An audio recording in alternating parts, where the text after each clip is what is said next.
Poa. Mzima wewe? Niko good.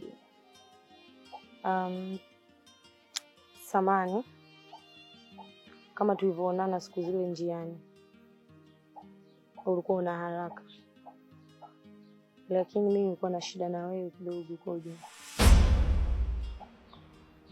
Tafadhali naomba nitakapokuambia usinielewe vibaya. Koje, mimi nakupenda.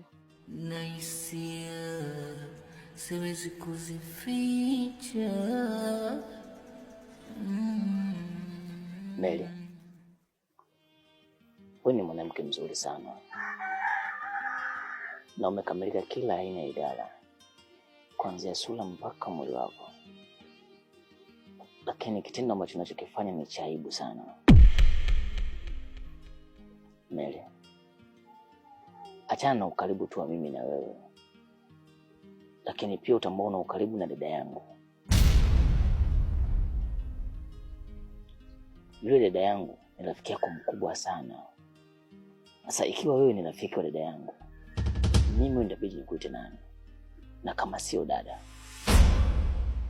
Naomba unielewe.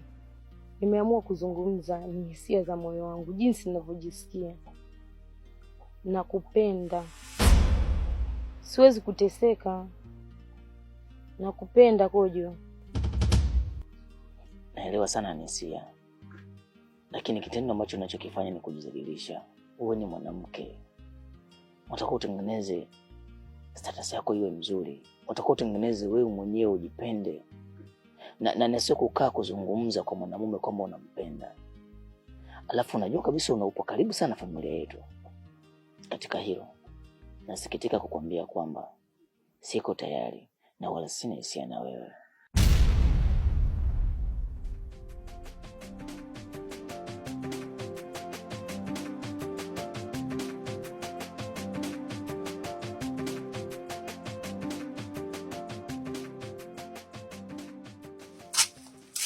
Wewe. Shikamoo mama. Hebu njoo hapa. Unaweza kuniambia umetoka wapi? Nilienda kwa shoga yangu kujisomea. Hivyo una akili kweli wewe? Usisomee siku zote hizo, na leo Jumamosi ni siku ya kwenda tusheni. Umedamka asubuhi? Si umeenda wapi? Unajua mtihani mama, lakini lazima nikajisomee. Nikikaa hapa unaanza kunisema uandike ufanye nini, na rafiki yangu nisomea unaanza kunisema. Kwa sababu mimi nishakuwa na gubu kwako, si ndio? Ushaanza malalamiko. Kwanza mimi njaa inaniuma mama. Unaumwa kweli wewe? Kwa hiyo ulipoenda huko jana, njaa inakuuma. Baba yako hapa ndani hajaacha hata 100, wala ile 200 humu ndani. Toka alipotoka asubuhi hajarudi mpaka dakika hii. Atafutia wewe baka viwanja. Sasa utakakatafutia wapi? Si unajua kama ni dalali. Haya mama, shika. Umalaya jadi yake kazoea, umalaya sumu kwake maziwa. Kojo, naomba nielewe. Meli, unapokosa kujiheshimu, utakosa mtu wa kukuheshimu na utaendelea kujidhalilisha katika hii dunia. Nachokuomba, achana hizo fikra potofu. Mungu akusaidie katika hilo. Pole pia. Kojo. Kojo.